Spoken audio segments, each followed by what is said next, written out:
আলহামদুলিল্লাহ, আল্লাহ তাআলা রব্বুল আলমিনের শানে শুকরিয়া জ্ঞাপন করি যে আল্লাহ তাআলা রব্বুল আলমিন সুস্থ শরীরে আল্লাহ তাআলা রব্বুল আলমিন আপনি আমাকে এখনও সুস্থ শরীর রাখছেন, এই জন্য শুকর আদি করি আলহামদুলিল্লাহ। আজকে যে উদ্দেশ্যটা হলো জাকাত।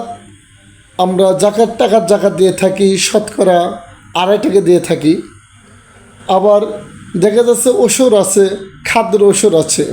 যেমন আমরা ফসল ফলাইলে আমাদের এই ফসলে ওষুধ দিতে হয়। জাকাতের বিনিময়ে মালকে আমরা পবিত্র করি, ওষুধের বিনিময়ে আমরা খাবারকে পবিত্র করব। কারণ এই ওষুধের বিনিময়ে যদি আপনি ওষুধ যদি না দেন, তাহলে আপনার খাবার কিন্তু অপবিত্র হয়ে থেকে যাবে।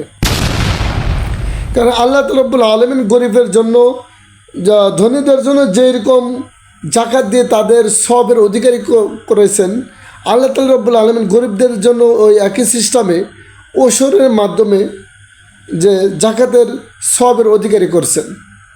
এই জন্য অনেক গরিব যারা লোক আছি আমরা, তারা অনেকেই কিন্তু দেখা যাচ্ছে যে ধান কিংবা ভুট্টা কিংবা সরষা এগুলো পাওয়ার পর অনেকেই আমরা জাকাত ওষুধ দিয়ে থাকি, আবার অনেকে দিয়ে থাকি না।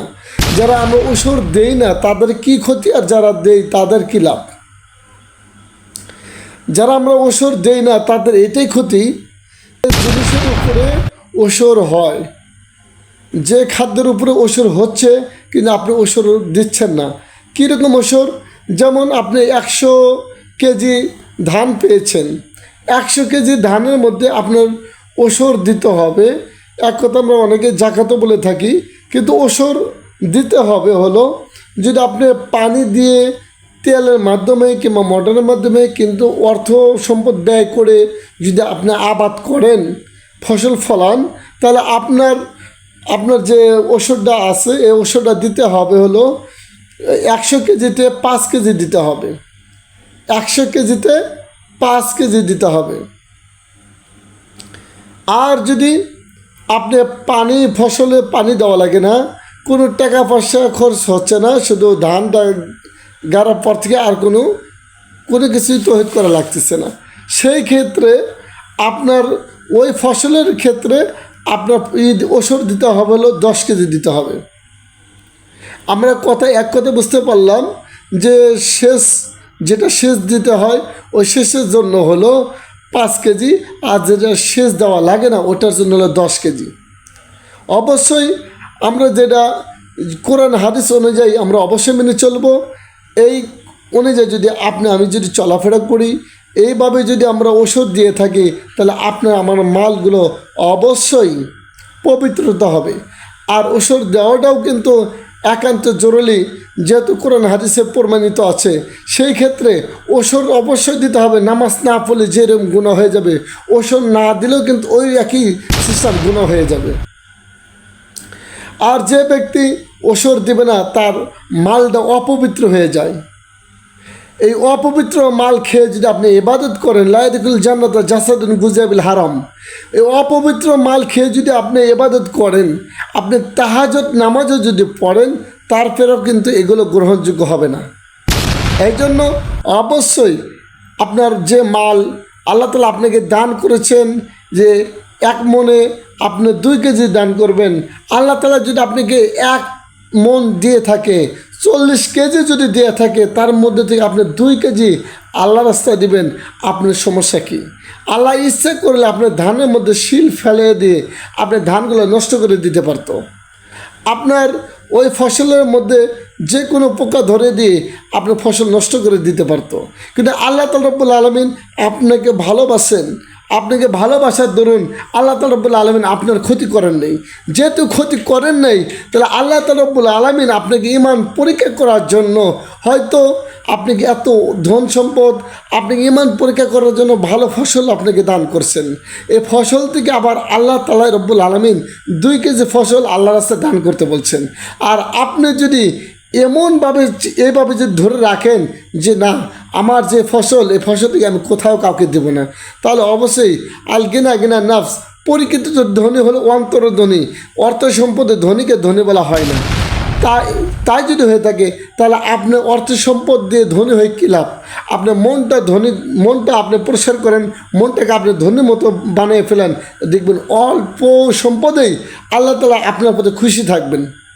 কারণ সম্পদ নিয়ে তো কবরে যেতে পারবেন না, কারণ কবরে যেতে হবে আমল নিয়ে। আর এই সম্পদ দিয়ে আল্লাহর সম্পদ আল্লাহ আপনাকে দান করছে, এই আল্লাহর দানের সম্পদ দিয়ে আবার আল্লাহর কাছ থেকে আপনি সব নেবেন। কত সৌভাগ্য! আল্লাহু আকবার। এই জন্য আমার এই লেকচার, আমার কথাগুলো যারা শুনতেছেন অবশ্যই অবশ্যই মেনে চলবেন। কারণ আল্লাহ তাআলা রাব্বুল আলামিনের দেওয়া সম্পদকে অবশ্যই 40 কেজিতে অবশ্যই 2 কেজি আল্লাহর রাস্তায় দান করবেন। আপনি 100 কেজিতে অবশ্যই 5 কেজি আল্লাহর রাস্তায় দান করবেন। আর সে ছাড়া যদি হয়ে থাকে তাহলে 100 কেজিতে 10 কেজি আল্লাহর রাস্তায় দিয়ে দেবেন। কারণ এখানে তো আপনি কোনো খরচ হয়নি, শুধু ফলে রাখছেন জাস্ট। আর আল্লাহ তাআলা সমস্ত ফসল দেওয়ার ব্যবস্থা আল্লাহ তাআলা করছেন। এই জন্য 100 কেজিতে 10 কেজি দিলে আপনার কোনো ক্ষতি হবে না। আল্লাহ তাআলা আপনার ওই ফসলের মধ্যে আরও খায়ের বরকত দান করে দিবেন। কারণ যে ব্যক্তি দানে সদকা দেয়, যে ব্যক্তি ওসর দেয়, তার কখনো ওই সম্পদ আল্লাহ তাআলা বিনষ্ট করেন না। এই জন্য মাশাআল্লাহ হাদিরিন, অবশ্যই খেয়াল রাখতে হবে, যখনই ধানের আবাদ করেন অবশ্যই ওসর দিবেন। আপনি এই ওসর না দেওয়ার আগ পর্যন্ত এই ফসলটা আপনি গ্রহণ করবেন না। আর যদিও গ্রহণ করেন, ওই ফসলগুলো আপনি আলাদা রেখে, ওই ওসরগুলো আপনি আলাদা রেখে দেবেন, রেখে দেওয়ার পরে এই ফসলগুলো গ্রহণ করবেন। যদি গ্রহণ করেও ফেলান তাহলে ওই যখনই ফসল ওই শেষ হওয়ার আগেই আপনি ফসলগুলো অবশ্যই এই ফসল থাকা অবস্থায় আপনি এই ফসল থেকে ওষুধ দিয়ে ফেলবেন। যদি আপনি ফসল দেওয়ার যদি সমস্যা মনে হয়, আপনি ইচ্ছা করলে যে অল্প ফসল পাইছেন, এখান থেকে আপনি দেবেন না, ঠিক আছে। আপনি যে অল্প ফসল পেয়েছেন, এই ওষুধের আপনি 10 কেজি 10 মণ ধান পেয়েছেন, এই 10 মণ ধানের যদি 20 কেজি ওষুধ হয়ে থাকে, তাহলে আপনি এই 20 কেজি ধানের দাম কত হয় বাজার দর, এই বাজার দর অনুযায়ী যদি আপনি এই টাকাটা যদি আপনি গরিব মিসকিনকে যদি দান করে দেন, কিংবা মাদ্রাসা মসজিদে যদি কোনো ফান্ড থাকে, ফান্ডে যদি দান করে দেন, তাহলে অবশ্যই আপনি এটাও কিন্তু আদায় হয়ে যাবে। এই জন্য আল্লাহ রাব্বুল আলামিন কোরআনের মধ্যে এই জন্য বলেছেন যে ইন্না দীনা ইনদাল্লাহিল ইসলাম, আমার মনোনীত ধর্ম হলো ইসলাম ধর্ম। আর ইসলাম অর্থে তো শান্তির ধর্ম। ইসলামে কারো কোনো জুলুম দেয়নি যে আপনি এই কাজটা করতে হবে এইভাবে। ফরজ কাজ অবশ্যই পালন করতে হবে। কারণ যেহেতু ওষুধ দেওয়া ফরজ, জাকাত দেওয়া ফরজ, অবশ্যই নামাজ পড়া ফরজ, এইগুলো অবশ্যই পালন করতে হবে। কারণ এইগুলো যদি পালন না করেন, কিয়ামতের দিন আপনার আল্লাহ তাআলা রাব্বুল আলামিনের কাঠগড়ায় দাঁড়িয়ে আপনার জবাব দিয়ে অবশ্যই করতে হবে। এই জন্য মাশাআল্লাহ হাদিরিন, আপনি গরিব হন আর ধনাঢ্য পরিবার হন, অবশ্যই এই ধানের অবশ্যই শস্যের ওসর অবশ্যই পালন করবেন। এবং শুধু তাই না, ভুট্টা, এক কথায় যত ফসল আছে সমস্ত ফসলের ওসরগুলোই আপনারা পালন করবেন এই কোরআন হাদিসের নিয়মে। যে 100 কেজিতে যদি সেচ দেন তাহলে 100 কেজিতে 5 কেজি, আর সেচ যদি না দেন 100 কেজিতে 10 কেজি। এই এক কথা বোঝা গেল, 1 মনে হবে হলো 2 কেজি, আর যেটা শেষ ছাড়া 1 মনে হবে হলো 4 কেজি। এইভাবে আমরা আদায় করব।